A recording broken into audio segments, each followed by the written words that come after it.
வாழ்க்கையில் நமக்கு ரொம்ப ரொம்ப முக்கியமானவங்க யாருன்னா நண்பர்கள் தான். உறவினர்களை விட நண்பர்கள் தான் முக்கியம். அது நம்ம வாழ்க்கையில் நம்ம நிறையா பார்த்துருப்போம். லவ் யூ ஜிந்தகியில் ஒரு ஒரு டயலாக், அற்புதமான டயலாக் ஷாருக்கான் பேசுவார். நம்மளுக்கு ரொம்ப நல்லா தெரிஞ்சவங்க நம்ம வாழ்க்கையில் ஒரு 150 பேர் இருப்பாங்க. அதில் வெறும் 50 பேர் வீட்டுக்கு தான் நம்ம டின்னருக்கு போயிருப்போம். அதில் ஓரளவுக்கு ரொம்ப நல்லா தெரிஞ்சவங்க அப்படின்னு பார்த்தீங்கன்னா ஒரு 25 பேர் இருப்பாங்க. அதில் நம்மளுடைய இன்பத் துன்பங்களில் கலந்துக்கிறவங்கன்னு பார்த்தீங்கன்னா வெறும் 15 பேர் இருப்பாங்க. எதுவாக இருந்தாலும் உடனே நம்ம வாழ்க்கையில் டக்குன்னு அவங்க ஞாபகத்து வர்றவங்க, நம்ம கூட வந்து நிற்கிறவங்கன்னு பார்த்தீங்கன்னா வெறும் 5 பேர் இருப்பாங்க. அந்த 5 பேர் யார் அப்படின்னு ஒரு கேள்வி கேட்பார். அந்த 5 பேர்லேயும் எந்த விஷயத்தையும் எதுவாக இருந்தாலும் ஒருத்தவங்கிட்ட பகிர்ந்துக்கலாம் அப்படின்ற ஒரு நண்பன் இருப்பான், நண்பி இருப்பாங்க.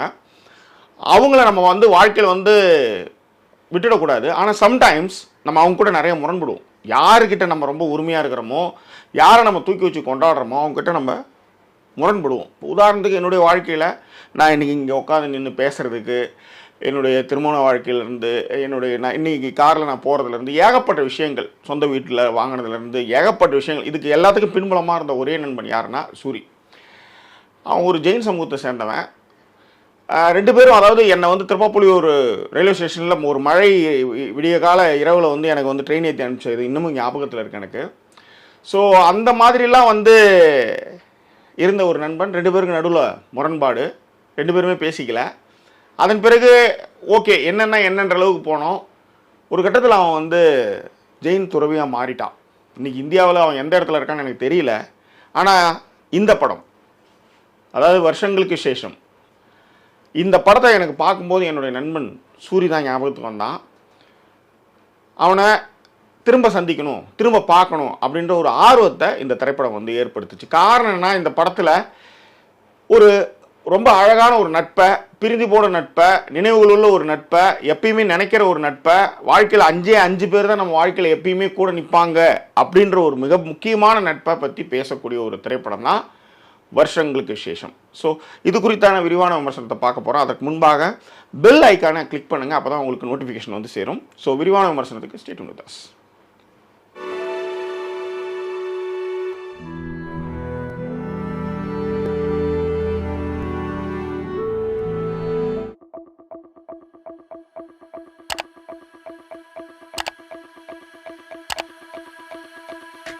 ஹிருதயம் திரைப்படத்தை இயக்கிய வினித் ஸ்ரீனிவாசனுடைய படம் தான் இந்த வருஷங்களுக்கு சேஷம்.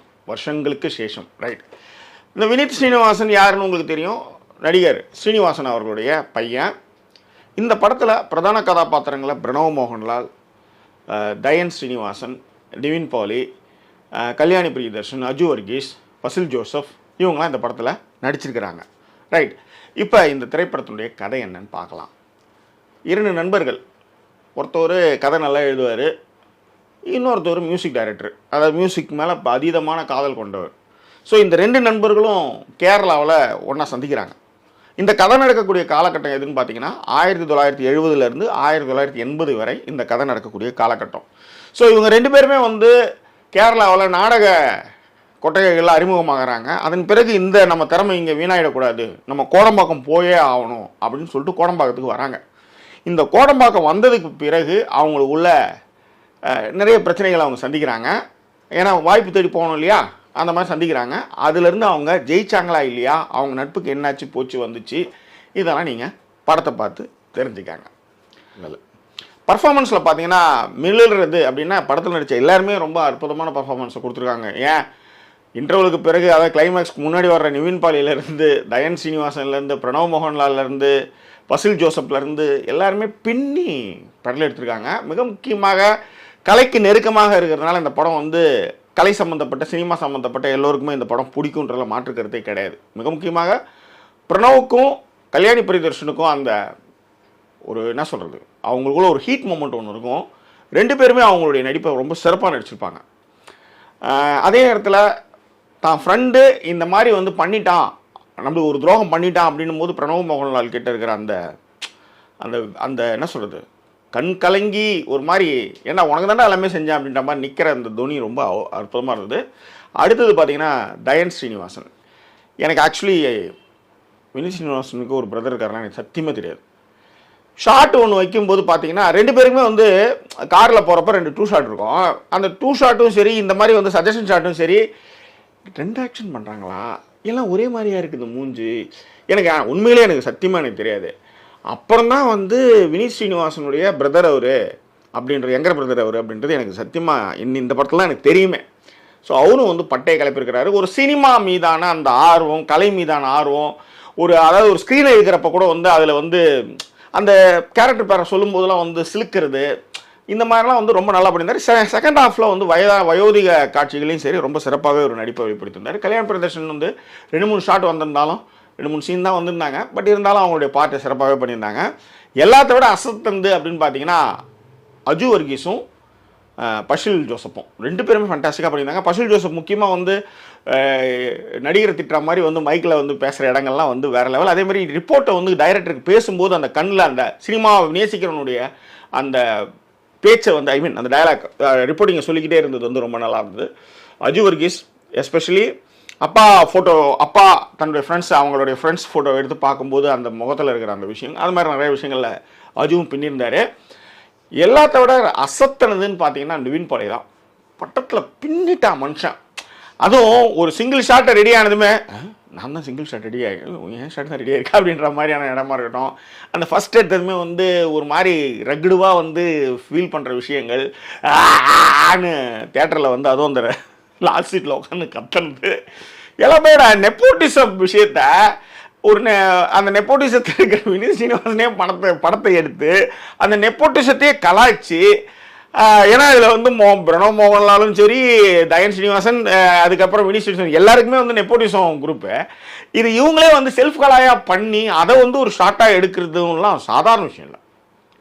பின்னிட்டானுங்க மனுஷனுங்க. ஐயோ, நடிப்பில் எல்லாருமே பின்னிருந்தாங்க. அதே மாதிரி நம்ம இப்போ சமீபத்திய மலையாள திரைப்படங்கள், உதாரணத்துக்கு வந்து பிரேமலவாக இருக்கட்டும், இப்போ இந்த படமாக இருக்கட்டும், ராஜகணேஷ் அந்த பிரேமலவில் கூட வந்து பார்த்தீங்கன்னா அந்த சிக்கனை சாப்பிடாதீங்க குப்பை தொட்டிக்கு போயிருந்துமா சாப்பிட்டு இருக்கும்போதே அந்த கேரக்டர் பண்ணவர். இந்த படத்துலேயும் வந்து லாட்ஜிக்கு வந்து இன்ட்ரோ கொடுக்குறவராக வந்து நல்லாவே பண்ணியிருந்தார் அவர். கவனிக்கத்தக்க ஒரு காட்சி தான்.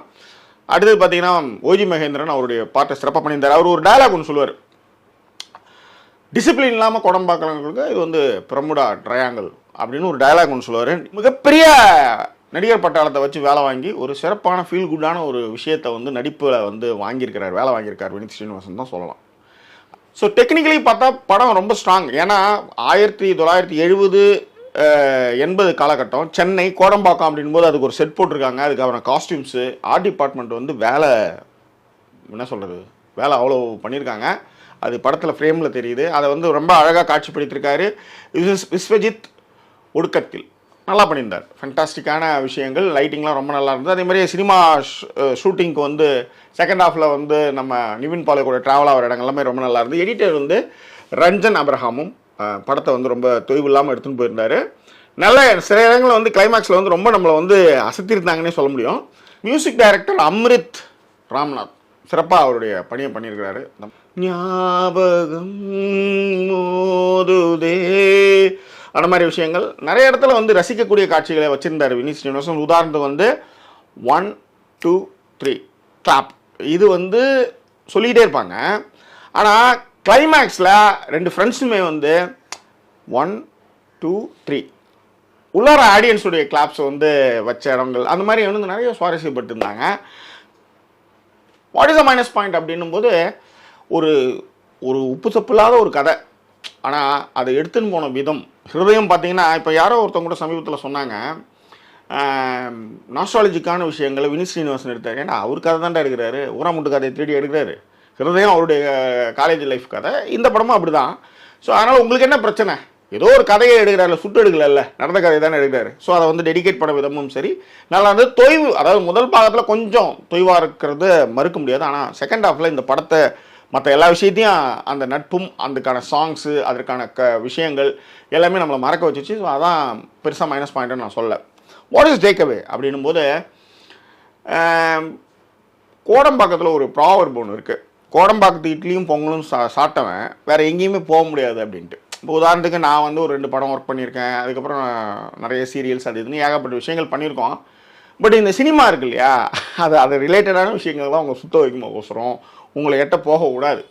அதே நேரத்தில் என்னதான் ஒரு பிரிவுகள் நட்புகளுக்குள்ளே இருந்தாலும் ஒரு சில இடத்துல வந்து சீ போடா அப்படின்ட்டு எல்லாத்தையும் பழசெல்லாம் மறந்துட்டு யாரோ ஒருத்தவங்கிட்ட மட்டும்தான் நம்ம ஈகோவெல்லாம் விட்டுட்டு போய் பேசுகிற மாதிரி ஒரு நட்புக்கிட்ட நம்ம போவோம். அது மிக சரியாக இந்த படத்தில் காட்சிப்படுத்தியிருக்காங்க அப்படின்னு சொல்லுவேன். Right, what is the conclusion and rating வந்து இந்த படத்துக்கு 5க்கு 3.75. இந்த படம் வந்து பார்த்தே தீர வேண்டிய படத்தினுடைய கேட்டகரியில் இந்த படத்தை எடுத்து போய் வைக்கிறேன். காரணம் என்னென்னா, 2 நட்பு, அவங்களுக்குள்ளான பிரிவு, அதன் பிறகு அவர்கள் எப்படி போராடி ஜெயிக்கிறார்கள் அப்படின்ற ஒரு தன்னம்பிக்கை ஸ்டோரியும் சரி. அது மட்டும் கிடையாது, நிறைய பேருக்கு வந்து வாழ்க்கையும் சரி வெற்றியும் சரி அப்படியே தாம்பூலத்தட்டில் வச்சு கொடுக்கும். பட் என்ன மாதிரி ஆளெலாம் வந்து உடனேலாம் இங்கே வந்து ஜெயிக்க முடியாது. இதுக்கு பின்னாடி மிகப்பெரிய போராட்டம், மிகப்பெரிய கட்ஷாட், ஐ மீன் நிறைய போராட்டங்கள், நிறைய தடைகள், இதெல்லாம் மீறி தான் ஜெயிக்கணும். இந்த படத்துலேயே பார்த்தீங்கன்னா ஒரு படம் எடுத்து முடிக்கிறதுக்குள்ள அவனுக்கு எவ்வளோ பிரச்சனை வரும் தெரியுமா? அதை ரொம்ப அழகாக காமிச்சிருப்பாங்க. ஸோ அதன் பிறகு வர வெற்றி இருக்குல்ல, அது ரொம்ப கெத்தாக, ரொம்ப தெனாவட்டாக அதை ரசிக்கலாம். அதில் கூட வந்து ஒரு ரிப்போர்ட் சொல்லும்போது அந்த கேரக்டர் சொல்லும், டைரக்டர் கேரக்டர், அதாவது தயான் ஸ்ரீனிவாசன், அதாவது வேணு கேரக்டர்னு சொல்லும், எனக்கு படம் எப்படி வந்துன்னு எனக்கு தெரிஞ்சிச்சு, இதுக்கப்புறம் என் ஃப்ரெண்டை நான் போய் பார்க்கணும், நான் கிளம்புறேன் அப்படின்னு. ஸோ அந்த மாதிரி இந்த படத்தை வந்து ஒரு கெத்தாக ரொம்ப லவ்லியாக கிளைமேக்ஸ் வந்து முடிச்சிருந்தாங்க. அதுதான் நான் இங்கே சொல்லுவேன். அதே நேரத்தில் யாரை நம்பி உங்கள் திறமைகளை விற்கிறாதீங்க அப்படின்றது இந்த படம் வந்து சொல்லக்கூடிய ஒரு கருத்து. அதே நேரத்தில் என்னுடைய நண்பன் சூரிய ஞாபகப்படுத்துனதுக்கு இந்த படத்துடைய இயக்குனர் வினித் ஸ்ரீனிவாசனுக்கு என்னுடைய நன்றியும் அன்பும். வேற என்ன, இந்த படத்தை ஃபேமிலியோடு போய் பார்த்து என்ஜாய் பண்ணுங்கள். மீண்டும் வேறு எபிசோடில் உங்களை நாங்கள் சந்திக்கிறோம். ஒரு நன்றி கூறுவது உங்கள் ஜாக்கி சேகர். நன்றி, வணக்கம்.